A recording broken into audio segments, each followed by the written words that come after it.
Ted Williams has widely been considered the greatest hitter who ever lived. While this claim is debated, it is undeniable that he got on base more frequently than any player over a 19-year career. Teddy Ballgame's complicated relationship with the baseball writers cost him several MVP awards, including when he achieved the holy grail of hitting. Ted became an American hero through his military service, spanning 2 wars and consuming nearly 5 years of his prime. During his life, Williams taught the secrets of hitting and dedicated himself to philanthropy. Thank you to everyone for the suggestions, and make sure to leave a comment on who you want to see next. As always, if you enjoy, please leave a like and consider subscribing.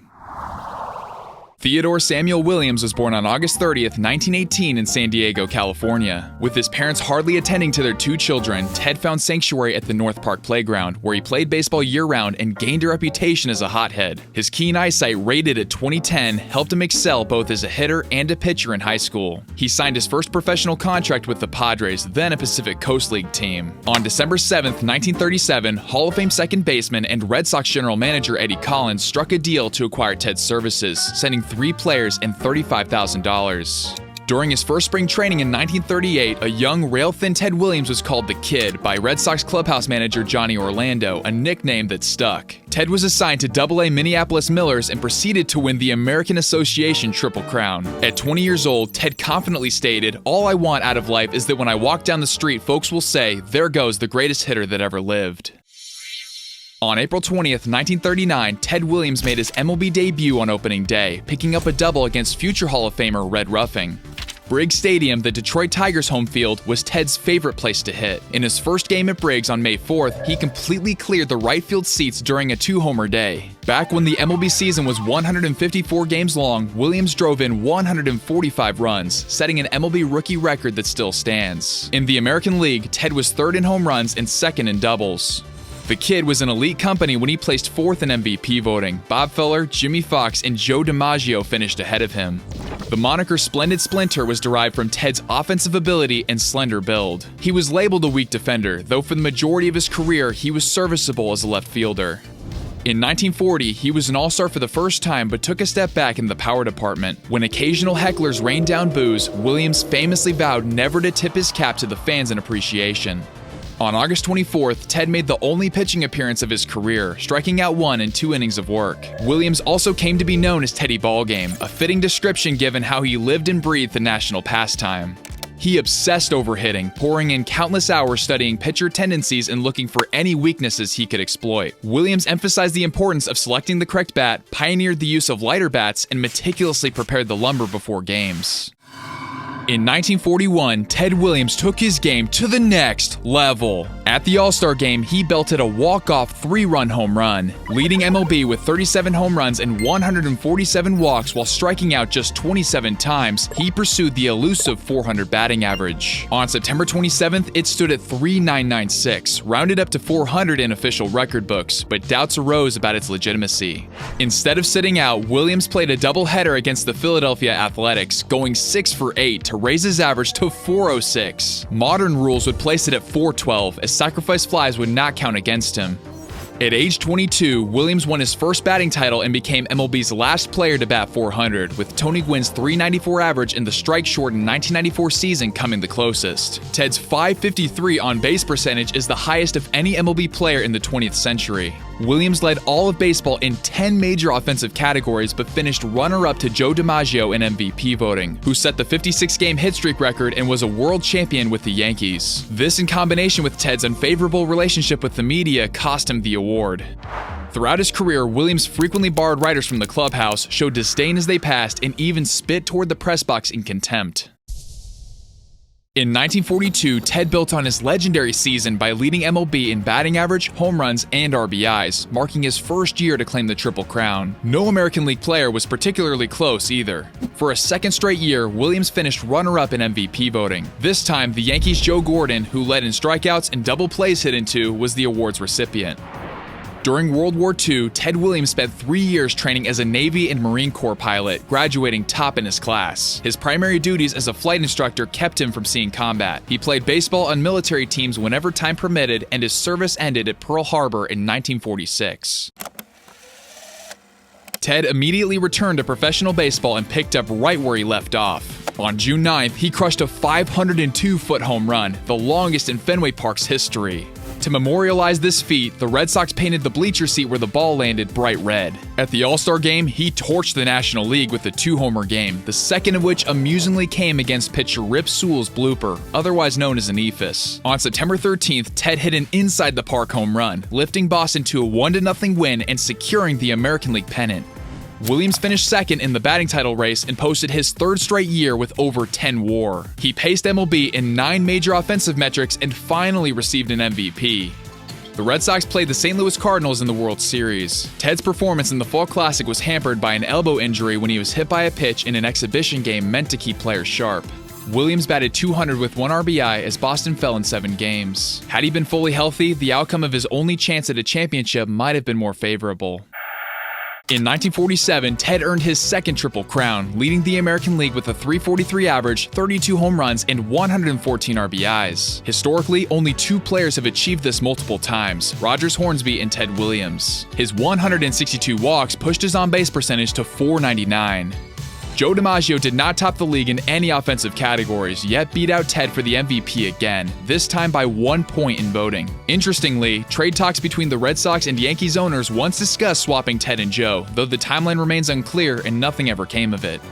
In 1948, Williams won the batting title and continued his run as a perennial MVP candidate, placing third in voting behind DiMaggio and Lou Boudreau.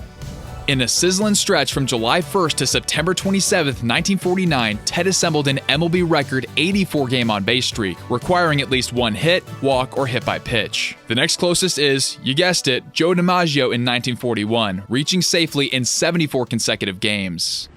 For the year, Ted batted .343, missing the batting title and Triple Crown by less than 1 percentage point. Williams set career-high marks by accruing 43 home runs, 159 RBIs, 194 hits, and 150 runs scored. Since then, only Jeff Bagwell has exceeded 150 runs in a season. Williams won an MVP for the second time, and currently, 33 individuals have received multiple awards. In heartbreaking fashion, the Red Sox lost the pennant on the final day in both 1948 and '49.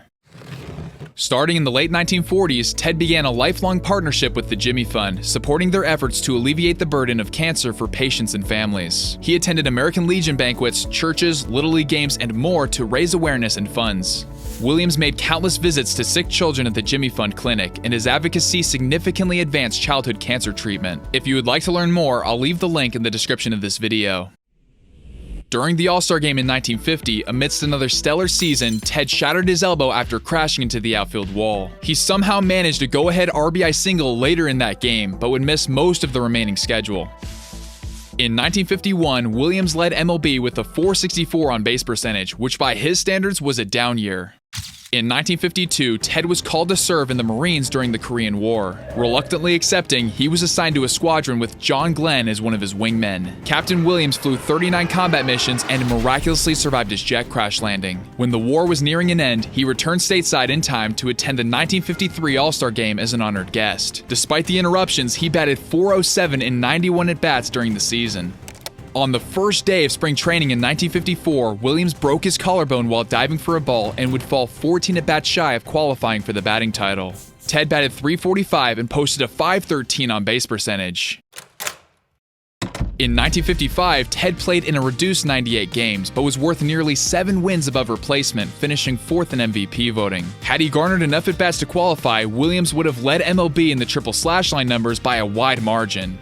Skipping to his age 38th season in 1957, he came up 5 hits short of hitting .400 again, batting .388, the highest average since his .406 in 1941. It marked Ted's 3rd season with a .500 on-base percentage and 11th with over 100 walks. Only Barry Bonds and Babe Ruth have had more such campaigns. His 9.7 WAR is the highest figure all-time among players with fewer than 135 games played. Ted placed second in the MVP race to Mickey Mantle, marking his 9th top 4 finish in voting. In 1958, Williams batted .328, securing his 6th and final batting title, which ranks 7th all-time. The following year, plagued by neck issues, he endured his worst season, failing to hit .300 for the first time but maintaining a .372 on-base percentage. From 1959 to 1962, Major League Baseball hosted 2 All-Star games to raise money for the players' pension fund, and Williams participated in both 1959 and 1960. On June 17, 1960, Ted reached the storied 500 home run milestone against the Cleveland Indians, a club that currently features 28 members. Williams concluded his career memorably by homering in his final at-bat, finishing the season with a .316 average and 29 home runs. After his playing days, Ted served many years in the Red Sox organization. In 1961, Williams imparted his wisdom and experience to Hall of Famer Carl Yastrzemski during his rookie season.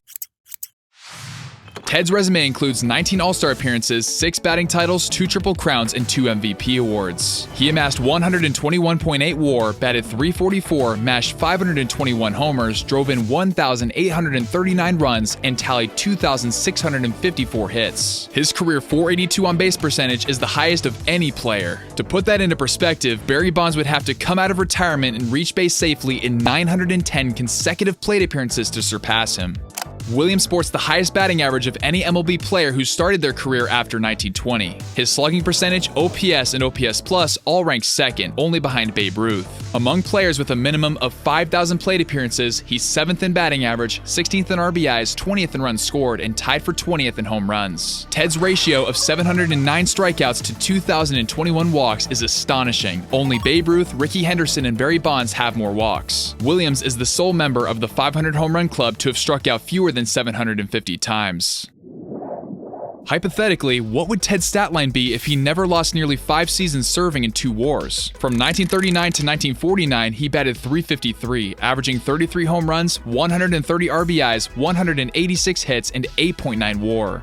It's ironic that actual wars impacted his baseball WAR. If we were to use the same averages from 1943 to 1945 and assume his 1951 production carried over to 52 and 53, adjusted for his limited playing time, Williams could have added 150 home runs, 605 RBIs, 847 hits, and 38.8 WAR to his career totals. This projection would give him 11 more home runs than Willie Mays, 147 more RBIs than all-time leader Hank Aaron, and place him 13 hits behind Tris Speaker. Ted would also have the most walks and runs scored. His 160.6 WAR would rank him 3rd among position players instead of 11th, closely trailing Babe Ruth and Barry Bonds. In 1966, Williams was elected to the Baseball Hall of Fame in his first year of eligibility, receiving 93.4% of the votes. During his speech, Ted advocated for Negro League players recognition. It is no coincidence that Satchel, Paige, and Josh Gibson were enshrined 5 and 6 years later, respectively. Ted's Mexican heritage may have influenced his receptiveness to those who faced prejudice. He congratulated Jackie Robinson after he broke the color barrier and rubbed shoulders with Larry Doby, the first African-American player in the American League. Ted chose Pumpsie Green, who integrated the Red Sox in 1959 as his throwing partner before games. As the Washington Senators skipper in 1969, Ted Williams won American League Manager of the Year. He spent 4 seasons with the club, even after they moved to Texas, becoming the Rangers. During his 14-year tenure on the Hall of Fame Veterans Committee, Williams reminisced with his contemporaries and became a patron saint of Cooperstown. In retirement, Ted pursued his avid interest in fishing, becoming a renowned expert and literally a Hall of Fame fisherman. On May 29, 1984, the Red Sox retired Ted's number 9. On May 12, 1991, they held Ted Williams Day to commemorate the 50th anniversary of his .406 average season. Williams, in a departure from his playing days, tipped his hat to the crowd, prompting an eruption of cheers from the fans. In 1999, 80-year-old Ted was named a member of the All-Century team. During the All-Star Game festivities at Fenway Park, Ted Williams had a moment all to himself, surrounded by players eager to meet him and later threw out the first pitch. On July 5, 2002, Ted suffered cardiac arrest and passed away at 83 years old. His body was cryogenically frozen, meaning that if science someday finds a way to restore life to a preserved human, Teddy Ballgame might come back to baseball for round 2. Williams has remained around the game even if not physically present. A major part of his enduring legacy was the publication of his book titled The Science of Hitting. The advice, stories, and diagrams showing proper techniques is an invaluable guide for aspiring hitters. Ted Williams embodied baseball excellence and rightfully remains a cornerstone in any conversation about the greatest hitter of all time. His profound influence as both a player and teacher resonates among all generations. If you enjoyed, please leave a like and consider subscribing. Thank you all for watching, and I'll see you guys in the next video. Later.